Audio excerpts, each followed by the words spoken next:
This is News 6 Tonight. So glad to have you with us on another riveting episode of News 6 Tonight. My name's Matt Austin. I get the honor of sitting next to the lovely Ginger Gadsden, which is my favorite part of the day. And I have to confess something tonight. Oh boy. Ginger, okay? Yikes. Is there any type of story that when you're in the afternoon meeting and they're giving stories around that you ever just really dread? Oh, anytime it starts with meeting. Meeting, right. I turn into a 12-year-old boy when it's like, hey, Matt, we want you to cover this county commission meeting. I'm like, oh, Dad. Yeah. We all do. We all do. It's the worst. We all do. But once in a great while, Gigi, there's gold in their meetings. Not only gold, but fireworks. Yes. And we have such a commission meeting that happened today. This involves political activist Charlie Kirk, who was killed a couple of weeks ago now. And a lot of communities are honoring him in different ways. And in this particular community, they want to name a part of a street after Charlie Kirk. And, you know, during these commission meetings, the public gets their say, and then the commissioners kind of weigh in one way or the other, and then they take a vote. Well, our News 6 community correspondent, Emily McLeod, was at this commission meeting, and you're going to figure out which commissioner was feisty in all of this and started cussing out some people. I don't think we used the cussing part, but let's play part of Emily's story, and then we'll talk on the backside. In these dark dystopian times, let's remember Deputy Link, and let's look at the Are we at 3 minutes? unite and not divide us, and that includes you, Mr. Sabatini. How dare you use that deputy's name for your petty political argument? How dare you? All right. How dare you? All right. Disgusting. You're a disgusting person. Tensions were high during the discussion over the installation of a permanent memorial for Charlie Kirk on Wellness Way in Lake County. Some in the audience not holding back, almost escorted out by Lake County Sheriff's deputies. Come on, you're going to have to be removed. You can't yell things. Critics of Commissioner Anthony Sabatini's proposal calling for memorials to be dedicated to people who directly impacted and served the county, like Master Deputy Bradley Link. There are many, many, many great Lake Countyans that we can honor.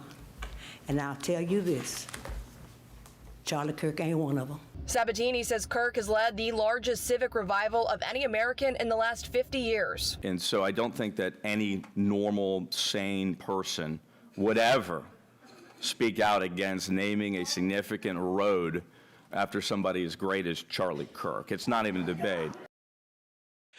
So this is Lake County, by the way, and Anthony Sabatini is the commissioner who really ignited those fireworks with some of the public comments. And toward the end, Emily mentioned like 3 people had to be, we didn't even mention that in the intro, that those people had to be escorted out because it got so heated. And it's one of those things where everybody gets a say. You have to listen, and then you take a vote. The chairwoman, Leslie Campione, said they were going to vote today, and it was going to be decided because she never wanted to go through something this horrific again because it was so volatile. That meeting. Yeah, that meeting. Just the meeting itself was volatile. Everybody had an opinion, and you're allowed to have an opinion, but it should not get to this yelling, and you shouldn't leave there thinking, oh my gosh, I never want to do this ever again. In the end, they ended up not using part of Wellness Way, renamed as for Charlie Kirk, but I think it's like Schofield Road that will be, part of it will be renamed. They are going to have a piece of a road. A piece of it renamed, but you don't have to change your mailing address or anything, but just the signage will be changed to indicate that it is in his honor. Yeah. But man, when you get the commission meetings that are that fiery and last that long, you know you've got a story for it today. And Emily McLeod did a great job with that. She was there all day today. She covered a few stories there Yeah. in Lake County today. But yeah, I think that was a bit of a microcosm for the way the whole world is right now. It's such a tense topic. And so it is interesting to cover and to see the reaction after the fact. So we'll keep seeing these because that's not the only county that is looking to. Oh no, there are many rename communities. roads and Yeah, to honor not just Charlie in Kirk. Florida, but across the country. Right. So that's a conversation that's happening right now. Let's talk about workers these days. I feel like there are 2 main jobs. There's a lot of jobs that are underpaid, but there are 2 that we always talk about, and that, especially in Florida, are just ridiculous. Teachers come to mind. Teachers and firefighters. We know they are 100%. both getting screwed right now. I'm glad we're not on the news. I can say that on the internet. And some local firefighters in some areas, they make less than a fast food worker. Which is crazy. I mean, this is the person you're relying on to kick Save open your your life. door, Yeah. save you and your kids in case your house is on fire. So New Smyrna Beach has been really struggling with this. In fact, their leadership says more than 30% of their staff has applied for jobs to make some more money, which is understandable. Of course. That is hard to pay your bills on minimum wage. So they might actually be getting a raise in New Smyrna Beach. Our community correspondent is following this story from there. And this is a story that has big implications for a lot of smaller towns and cities. Yeah. New Smyrna Beach fire leaders have been warning that 30% or more of their staff have applications into other higher paying agencies in Central Florida. And losing that much staff could lead to brownouts or temporary station closures. Now they have reached an agreement with the city that they hope can convince some to stay. It's a step in the right direction. If New Smyrna City Commission passes this budget, fire union leader Brandon Carroll says it will be a good starting point for fair pay. Hopefully, our department becomes a little more marketable because ultimately we're still hiring. The fire union argues that the city's EMTs currently make $4,000 to $15,000 less annually than those in departments firefighters are applying to. But in their negotiations, the city manager has now agreed to an almost 20% raise across the board. That's a good start there. Yeah. I was a little surprised when you look at the details of the contract. It's only for 1 year. Seems like they're going to have to do this all over again yeah. next year. Which- You would think you'd want to get 3 or 5 years in You there. want to get where them you could- tied down a little bit. And then in some communities, some of the firefighters have been looking other places that will pay more money. And I think this has started a trend where now these communities are saying, okay, we can't keep losing all of these men and women. We now have to pay them a fair wage. And what's a fair wage? It just depends on what county you're in. But it And how has much to money? it has to be It's gotta more than come from somewhere. $15 an hour, because these are the people who run into things that we run away from. Yeah. And we depend on them. We often call them heroes. They don't want the title, but when you see some of the things that they do on a daily basis, just because it's their job. Yeah, I think it's amazing when I talk to somebody from another state, because I feel like Florida's ahead in a lot of areas, like college, low taxes, and all that stuff. A lot of people are happy with that. But some of the downfalls of the low taxes is our workers, our government workers specifically, are underpaid. If you talk to somebody I was talking to somebody the other day, they were like, "Oh yeah, my sister was a teacher, so she retired at like 50, and she was making $120,000 a year." I'm like, "She was a what? She was a teacher? How many teachers do you know? Not Yeah. college professors, but a teacher in middle or high school that's making 120 grand a year in Florida." I don't think that happens not very in Flo- often. I do at know all. in other states, but then the cost of living, like say out in California, I have a friend who has a they have to teacher. raise Yeah, they have to, and that's still not enough for them. Yeah, it's very true. cost of so, living out so there. it's complicated. We all have our things that we're working through, and that's going to be the hard thing as property taxes Yeah. possibly get trimmed. That's the state leaders are hoping to do that. We're going to talk about that That's a little big bit deal. later in the Yeah. show. You know, how are you going to keep paying for these teachers and police officers? It's got to come from somewhere. It's got to come from It's somewhere. not free. No, it is not. All right. Another story that has been in the headlines for decades now. Before you got to town, before I got to town, there is a historic town of Eatonville, and it is one of the first all black municipalities in the country, founded in 1887 by former enslaved people. And it's one of those places where you want the history there preserved. And when you figure out what has happened and the egregious things that have happened to the people of Eatonville, it started with 300 acres, and it was the site of the Robert Hungerford School, which is really a very popular place. 300 acres, it's now down to 100 acres.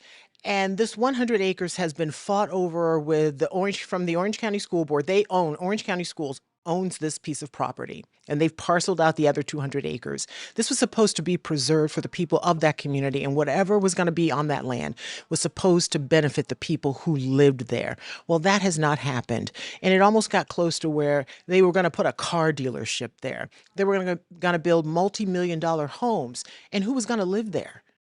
Not the Not the people people of that area, No, yeah. exactly. 20% of them own their own home. So there's no way they can afford this. Well, it appears that there is a deal on the table where a charity called Dr. Phillips Charities is going to come in. They're going to buy this land from Orange County Public Schools and then give it back to the people of Eatonville. But here's a little bit of what I was able to discover about how this deal will work. The property sits at the corner of Hungerford and Keller Road and has been in the crosshairs of controversy for decades. This is bigger than big. When you have a town that for so many years, even decades, citizens have come to believe that nothing is going to happen. Eatonville was founded in 1887 by formerly enslaved people.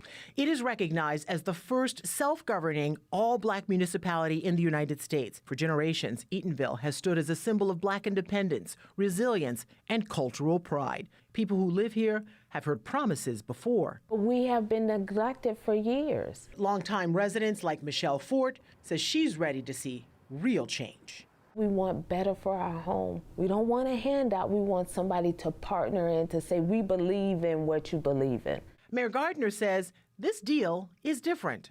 We've had developers come for that land before, but their ideas were for them. It wasn't for the town. It didn't reflect the town, and it just needed a yes or no from the town. And now we have a 100-year organization with a proven record of helping and partnering with communities that are saying, hey, we'll get it done for you. And it seems like this time they are going to get it done. Now, there's going to be a final vote with the Orange County School Board next Tuesday. But for all intents and purposes, it seems like this deal will happen, and it will be possibly one of the best things that could have happened for this historic town. And they will finally be able to preserve their legacy, what's left of the land that they can own, because they never even owned the 300 acres to begin with. It's interesting, just the structure of the deal. We've covered news, we've been a million real estate deals in the past. The way that they're structuring it to divvy out more parcels each year is really fascinating and an intelligent way to do it, to make sure that what's supposed to happen actually happens, or else there's no deal. So there's $1 million up front that Dr. Phillips Charity is going to buy the land from Orange County School Board, and then it will be put in some sort of deed. And each time they do things like, there's first going to be like a pavilion and gathering area and green space for the people of Eatonville, because what they've done over the past 2 years is they have held listening sessions with the community, and the community has said, we want a place where we can gather, where we can be together as a community. And that's one of the first things they're going to do. They're also going to have an early learning center that will give priority to the people who live there, and also the teachers who teach at Hungerford Elementary School. So a lot of good things are just on the cusp of happening there. It all hinges on that vote next Tuesday. Zora, because it is now known as the home of Zora Neale Hurston. And I remember one year when your daughter had to dress up as a historical figure. This always warms my heart. She chose Zora Neale Hurston. She nailed it. She nailed it. It was perfect. She crushed. Yeah, she had to give a little. She had to learn all about her, and it was fascinating. It was a cute little thing. Yeah. And what a woman she was. Yeah, for sure. For sure. All right, we're gonna take a quick break. We got a lot more coming for you. We've dipped our toe in the property taxes issue. Well, there's a local county hoping that people are going to pay some more. Even well, we're putting our foot in it now. Yeah, maybe we are. All right, we'll take a quick break. We'll be right back.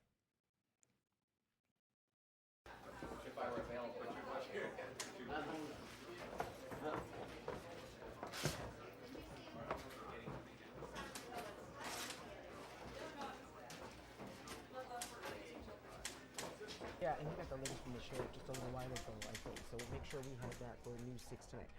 Hey, thanks for stopping by. We know you're busy, but news doesn't stop, and neither do we. That's right. And this is News 6 Tonight, where we leverage this entire busy newsroom with our community correspondents, our producers, our content desk, and then we filter through that. We have a casual conversation about the news that impacts Central Florida. Yeah, we live here in the community, and we rely on you for our neighborhood network, because you're our eyes and ears as well, and we can't do it without you. So you can watch us all over the place: YouTube, News 6 Plus app, and clickorlando.com. While you're here, feel free to engage. Let us know who you are and where you're from.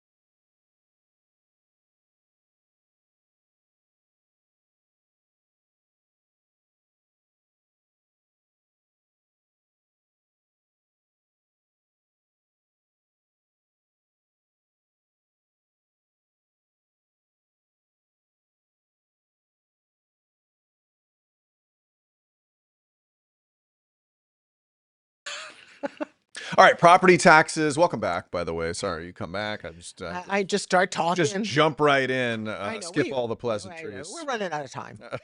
Nah, we have plenty of time. Don't you listen to her. So property tax has been in the headlines a ton. Good to see you, Rail Stalker, tonight. He says you look awesome in pink.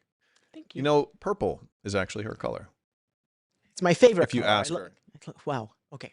Anyway, we digress. Yes, that's what this show is for, right? No teleprompter, friends. So property tax has been in the headlines a lot. Let me start over. The governor keeps saying he wants to get rid of property taxes for the homesteaded folks, which perks everyone's ears up. It did. It gets people excited. Hey, that's thousands of dollars out of everybody's pocket. We all got to pay it. Comes out every year. So this time, some local counties are saying they want to raise property taxes, which is an interesting dichotomy here. Are they going away? Are they staying? Going up? Are they? Yeah, are they getting raised? Seminole County wants to up that millage rate. So average homeowners, they'd shell out an extra $144 to make this happen. Our community correspondent, Catherine Silver, takes a look there in Seminole County. This was $250 to fill up your grocery for 1 cart. week. And this won't even be our dinner meals. This is just for my kids' lunches. I saw family in there, 3 or 4 children. I'm going, my God, how is he affording all of this? Gregory Krauser lives on a fixed income. He and his wife still feel lucky about what they can afford. These are just some of the stories, the people trying to get by and now getting ready to pay more property taxes. Commissioners here in Seminole County told us before they've been relying on reserves for too long. Our staff has been telling us for 2 or 3 years that this day was coming. If you've ever been in a situation with our storms recently, roads and stormwater is a part of our public safety operation. For nearly 2 decades, the property tax rate has remained the same. The county says with the new higher rate, the average homeowner can expect to pay about $144 more. We got ours in the mail already, about ours going up, and then FPL went up 16%, and we're just waiting for our water bill to skyrocket as well. It does feel like it's all at once. Man, I really relate to that lady who's like, I can't get out of here. You ever fill up your shopping cart and it's $250 and you're like, we don't even have a single dadgum meal in this thing. You know? There's nothing to eat. There's toilet paper, there's paper towels, some snacks, milk, and I get made fun of all the time because I always remind people about one of the greatest men I will ever know and how he could take a loaf of bread and feed a family of 15. I don't mean Jesus. I mean Paul Gadsden. I don't know to this day, I don't know how he and my mom made it work, that we were never hungry, that we always had something. And of course, he was always working. But families today, and I look at the prices, and it's me, my husband, we don't have kids, we have pets.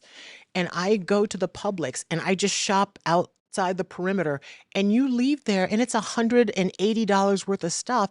And I'm in Publix 2 days later, getting more stuff. It gets you nowhere. No, I don't even understand. Yeah, we're a big produce family. My wife likes the produce department. The kids, they eat the fruits and the veggies. Oof. Good heavens. It'll kill you. I'm like, look, kids, you guys can get apples or you can go to college. You can't have both, right? Like we got to make some choices here. Make good choices. Make good choices, kids. Some days I'd go for the apple. I don't know. We'll see. So they're trying to raise costs to deal with transit costs, state mandates, inflation, increasing cost of public safety personnel. So yeah. There's a theme to this show. People are strapped right now. And some people are really struggling. And we hope that you never forget that we know that and recognize that. Yeah. Because, you guys are our neighbors. We hear from you all the time and we see it. I see it in the store. And we see it if you're in line behind someone and you can see them shaking their head, they put their debit card in and they're like, you can just see it. You almost try to black it out. Yeah. They say the price. It's just like, I don't want to listen. Just go to self-checkout. Just kind of like when the weather's bad, I just mute Jonathan Kegas. You never mute Jonathan. Whatever. How are you going to know? I just tune him right out if Jonathan, I don't want to hear. Don't if listen I've got a to big him. weekend and it's going to be rainy. Well, hey, Jonathan Kegas. What are you doing tonight? So he's got some really interesting stuff. I liked at the meeting, the editorial meetings at 2:30. He called it Twin Waves. Yeah, it sounded like a ride. It seemed like it. I was thinking, but it's not. Like a cover band. Come see Twin Waves at the amphitheater. I like that. I don't want to see it. Yeah, I don't want to see that show per se. Yeah, I feel like there's a lot of like band names you can make with some weather terms. I have to think of a few. You also Come said back something at about you. a squished spider in the meeting today. You had all sorts of fun jargon. Yeah, the models are kind of crazy. Let me see if I can pull one up to show you Yeah, guys. they don't seem like reliable models at this point, huh? No, and we're gonna get into why. So this is what happened while we were hanging out over the last couple of hours. We now have those twin waves are now red waves as well, highlighted by the Hurricane Center. That means a high probability of tropical development. We're not really concerned with this guy down here. Well, one of them's gonna be a guy, one of them's gonna be a girl. We don't know which one's gonna get one named first. It's probably gonna be this one here. This is Invest 93L. That just means, again, they designate them as areas of investigation. I hate when people use them as like, hey, this is Invest, but it's like an internal designation that the Hurricane Center starts running their hurricane models on. So that's what happens when it's an Invest. So it's an important designation. And then here's 94L, closer to the Caribbean. And that's the one that we're going to watch closely. I am still cautiously optimistic that this turns before Florida, but there's a little bit of fly in the ointment with this. And I want to show you this. I'm going to show this tonight at 11, but we get a little bit of an inside scoop here at News 6 tonight. This is the steering flow, and this is why it's so kind of crazy out there. First and foremost, there's going to be interaction between the two waves out there, and they're going to pull and tug and spin around and dance with each other out in the middle of the Atlantic Ocean. There's going to be land interaction with the Caribbean as well that always helps the track deviate from what is forecast. So the one closer to the Bermuda High, that's going up and out. Then we also have that blue spinny thing that's kind of over Florida, Georgia, right over there. That's a cutoff low. We typically don't see those this time of the year. We like when there's a trough there, a dip in the jet stream, it sends those guys packing. However, it gets cut off from the west to east flow, and that's going to help to pull it and tug it. Now, for Florida, it might be a little too far north, but I'm really watching this for the Carolinas. There's still an outside shot that Florida's impacted by this, but I think the higher chance is early next work week that there's something close, if not coming on shore in the Carolinas, guys. Yeah, those two things look like buzzsaws to me, and that's never good news. what I was Out there floating out there. It's a kind of scary looking, but that's why you're here, so we don't panic, so we are aware that they are out there and One what of they could those potentially looks do. like it skims us. I don't know. One of the arrow One of those things arrows. looks pretty far Let me west. see here. I'm gonna try to. I don't think I have one of my models loaded up into the show tonight. We're gonna get into some of that before. Let me see here. Yes, they are loading. They are loading. They're in. There they All right, so go. here we go. We got that This is the AOL squish. internet tonight. We have working for you guys. There's just a lot of data that That comes is a in. mess. These are from the afternoon run. So this is the one. This is 94L, and we talked about the squash spider. Like when you have like lines start to go out from the center, and it looks like you when you squish a spider. So that's kind of what it looks like. Now all of these take it safely up, but then that's kind of on a trajectory near the Carolinas. Those are going to change. I put no stock in those. The hurricane hunters go out. Ginger, do we have a second? Yeah, I hope so. Maybe like 10 seconds. Maybe go ahead. I know Okay, what you're going to say. So we were in Lakeland for the hurricane hunters. And our pictures are kind of covering it, but the hurricane hunters are going out tomorrow. First, it's the Air Force. Then it's that little jet. Remember the one with the weird nose?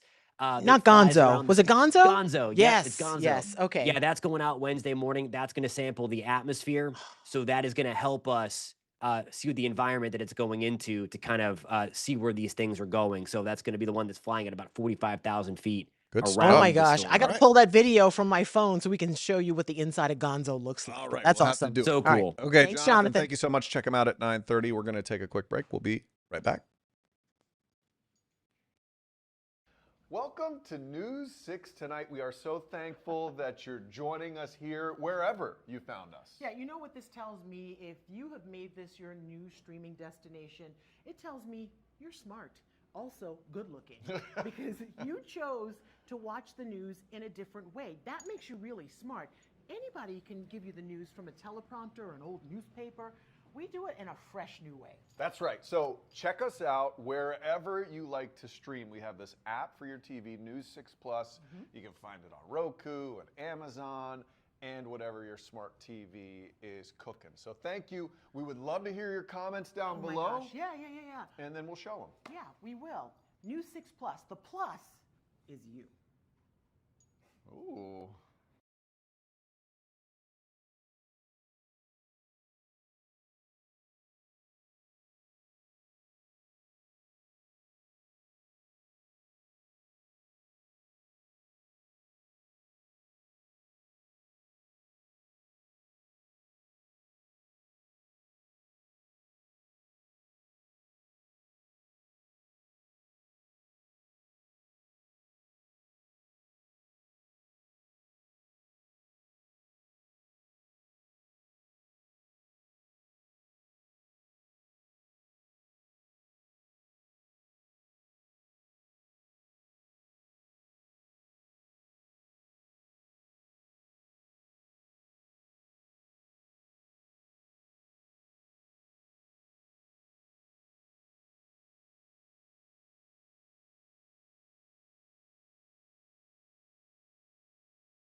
Okay, we are out of time for this show tonight, but please join us at 10 o'clock because we have a story of a serious road rage incident in Osceola County where a passenger may have been grazed in the head by a bullet. Well, the driver got grazed. Yeah. And it hit the passenger. Oh, just an They had to awful be story. But we will have, lighted out, of yeah. course, update that for you tonight at 10 o'clock. We'll see you then. Bye.